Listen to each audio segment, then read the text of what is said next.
think we said this last time, right? You can't really help without touching the parts that hurt. And sometimes when you touch the parts that hurt, the people think that you're continuing the hurt that they experience. No, this is not imposing hurt. This is intervention.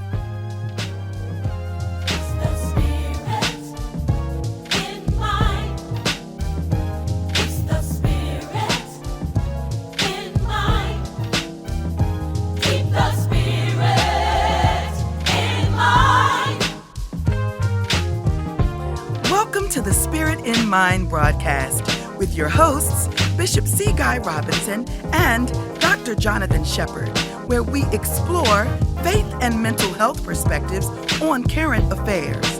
Let's get into today's discussion with the Spirit in Mind. They are spiritual principles, and they help even me as we utter them, and it's so important that we have this. Allow that. I guess what I'm trying to say, at least, is like, don't give up because you experienced rejection. Seek the face of the Lord. Seek the spiritual relevance of the experience. And spirituality, in that sense, has a lot to deal with purpose and God's will. And maybe even He blocks some stuff. And sometimes it's only after the fact that we see that, hey, this rejection was actually a gift. That's what I mean. Those who are familiar with the scriptures, is coming to mind right now. I'll have to read it in detail later, but it was Balaam who was making his way somewhere that God didn't want him to go, right? Mm-hmm. And the angel showed up and was blocking his way. That's a form of rejection. Wouldn't let him go past. And Balaam thought it was the donkey, and was, misplacing his frustration. And sometimes we don't understand the greater purpose for rejection, and we're blaming this person and blaming that person, and ultimately it was in hindsight. He said, whoa, the donkey had to talk and say, man, I'm trying to save your life, essentially. And so sometimes it's in hindsight that we're able to look back and say, whoa, that was a gift of rejection. Mm-hmm. Thank God I didn't get the green light. Thank God I didn't get to do that. And so that's what I mean by having the ability to ultimately incorporate even the experiences of rejection into a greater sense of who we are. That's what we mean. How can I apply this to who I am in a way that doesn't stifle me or arrest my development or put these negative thoughts in my head about who I am and mess with my ability to achieve the next milestone in my life? No, I experienced this rejection. It happened. I can't change it, but I'm going to incorporate this. That's what we mean, at least in the psychological sense, when we say integration, to bring those memories and emotions into a cohesive sense of who we are without impeding the development of who we are becoming. So it happened. God has more for me. God has a reason for it. God has next for me. And I'm going to keep pursuing to see what that is. Yeah. And in this, I want to share with you a example that, as we made preparation and meditation for this particular podcast episode, of why it's important to have a healthy source or have a healthy connection with the source, and the source, of course, being God. I thought about the anatomy of the eye. It is one of the most intricate parts of our body. Let something fly into your eye and we squirming, let dust particle get in your eye, and literally the whole show has to stop because we have to make sure that our eye is okay. They say that the eyes are the windows into our soul. And really, if you think about it, the eye is an extension of our brain. Honestly, you can tell a little bit of what's going on inside a person's brain by looking in their eyes. That's deep. If you're able to look into a person's eyes, you can see the retina. The retina, the back part of the eye, is actually an extension of the brain. So this is the anatomy. I'm sorry, the example of that I want to use about the anatomy of the eye is that when you look into a mirror, we talked about that earlier. There's an image that comes in. So even as you're looking at this podcast or you're hearing the podcast, but many of you are maybe watching, that even when you look at me, the way in which the image comes into your eye is actually comes in upside down. It's so interesting how the eye is made. It comes in upside down, and there's electrical signals that once it hits the retina upside down, it goes to the brain, and then the brain is the organ or the part of the body that actually flips the image upside down and makes it right side up, so that we look like we do right now. So it doesn't look like I am sitting on top of my head as I talk here. The brain allows for you to look and see me upright. And I just really thought about that, Bishop. I said, it's so interesting that there are things that we can take in with our eyes that come through the eye gate. But if our brain is malfunctioning, if there's somehow disorder in the brain, there could be a stroke. Sometimes there's stroke in the areas of the brain and the occipital lobe that can cause that part of the brain to not function, where you might not be able to reinvert that image back up, and where people have that type of sometimes there's deficits. Sometimes it's called cortical blindness, where even when your eyes work, the image is coming in, but you can't see. There's nothing wrong with your eyes. There is a form of blindness where there's nothing wrong with your eyes, but it's something's wrong with the source. Something's wrong with the brain. And that really spoke to me, Bishop, about how in rejection, we have to be careful that we got to take in things the way in which they have happened, yes, but we got to make sure that our connection to our source is healthy, so we can make sure that we can upright that particular experience and place it in the right bucket, the right place where it should be, so we can learn, or that make sure that we're learning what we're supposed to get out of that negative or rejection experience. That was so profound to me this morning as I studied and prepared. Just, Lord, I know what is coming into me. Lord, I know I may be able to see what's happening, but if my connection with the source is not right, or if it's off or it's disconnected, then I'm not going to be able to view those particular situations in the right type of way.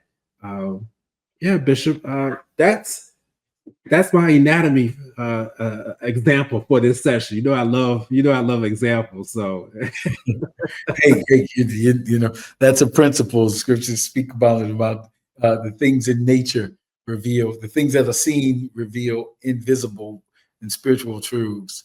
Paul said to the church at Rome. So absolutely, that's a powerful spiritual principle that we have to have that, and that's what our relationship with God enables us to do. And that's one of the things that we're talking about, as we're talking about letting this experience with God, with rejection rather, draw us closer to God. The way I want to say this, from what we've been talking about, is like, Lord, one of the things I need to do is activate that processor that flips it, that shows me another perspective, another way to look at rejection, because right now I see it as, the worst thing. Almost, if you will, it's cliche, but turn that frown upside down. Because there's another way to look at that is true at this situation, and our spiritual connection gives us a spiritual equivalent of that this is the way it's coming in. But as you spend time with me, I'm going to translate it into something else so that you can see the outcome. So I just think that our time of devotion, our time of worship, our time of prayer, our time of intimacy with God helps us to do those things. Another thing that comes to mind is, I think it's the prophet Elisha in 2 Kings 6, who his servant comes in and he goes out. His servant went outside, and what he saw was like, oh, danger. Mm-hmm. He comes back in, and Elisha prays a prayer and says, "Open his eyes, Lord, so that he might see." And that meant show him the spiritual dynamics of what is happening in the natural. When he went back and looked at it again, it totally flipped the situation.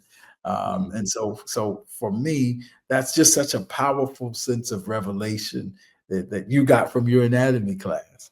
Yeah, It yeah. also speaks to what the Spirit of the Lord can do in us. And when we don't pray, when we don't spend that time with God, when we don't consider the spiritual relevance of the moment, it's equivalent to having that part not working. Right. When that shuts down, it influences our perception of what's going on. Absolutely. Right. And and I was thinking, Bishop, even as we progress here, is that you want to make sure that your spiritual connection is tight, but also, and I hate to say but, because that I always feel like it's negating what I just said before. So I want, so we want to make sure your spiritual connection is tight. Period.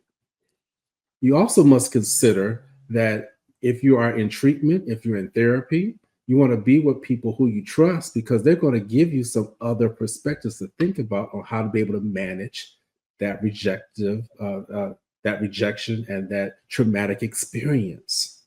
So what am I saying? Don't shut down on the therapist. Don't shut down on the psychiatrist when he or she is trying to give you a different way to look at something. And you're just like, well, you just don't understand me. You know, you know what I'm talking about, Bishop? Yeah, You yeah. know, That's what Elisha does. He says, I hear your report, but there's another way to look at this. And we need those people in our lives. Absolutely. Yeah. wow, wow, wow, wow. And so I want to encourage somebody because I hear that again of being in practice, being in treatment, and then people will say, well, you just don't understand me, Dr. Shepherd. You just don't. And so I've actually had to grow, Bishop, even in my practice, to be able to figure out ways how to be able to navigate that.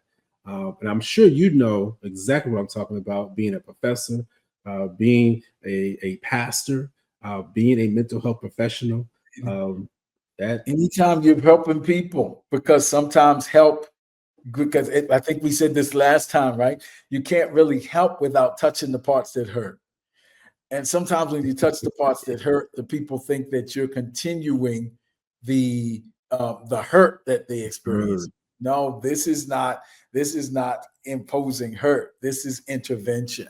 And so Right. you have to give me some access. So yeah, when we present that, sometimes people get offended, they withdraw, they get angry. They're human. Yeah.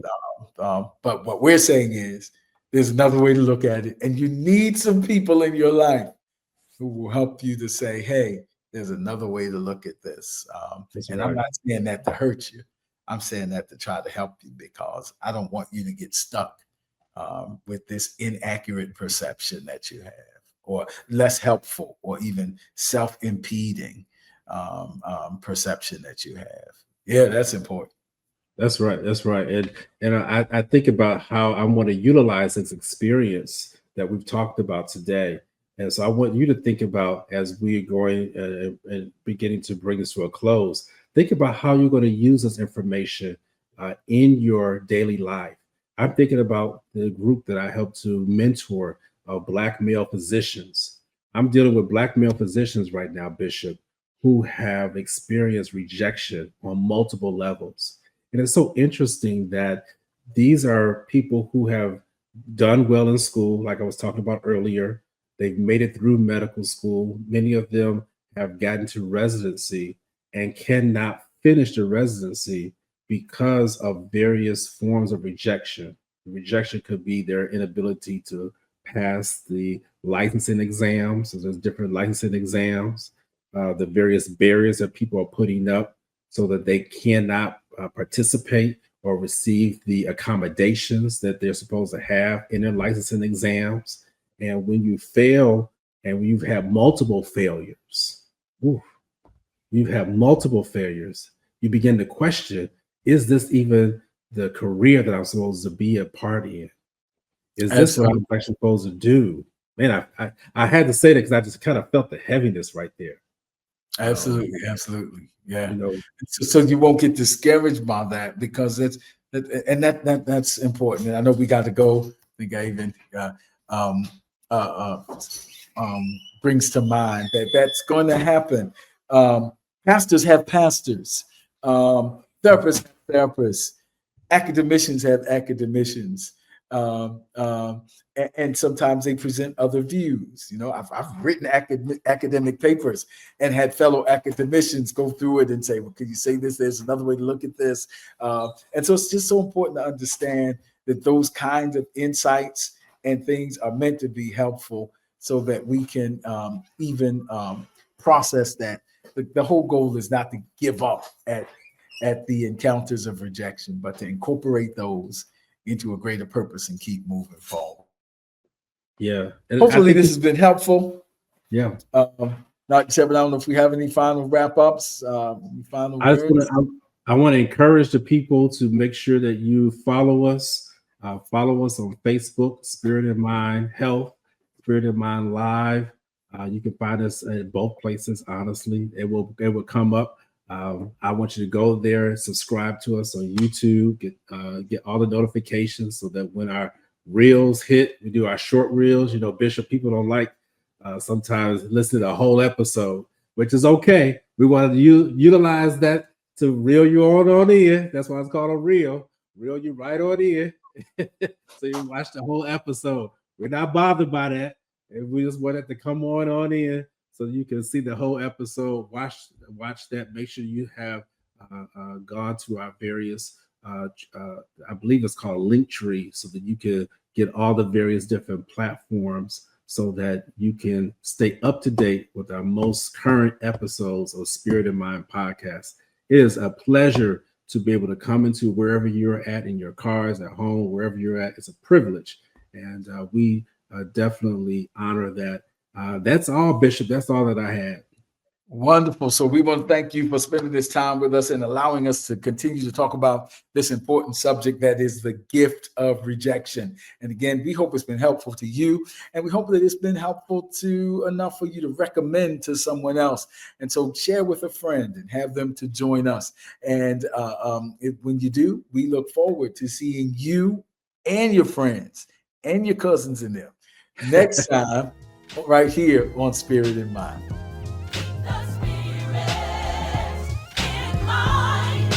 Don't forget to follow us on social media.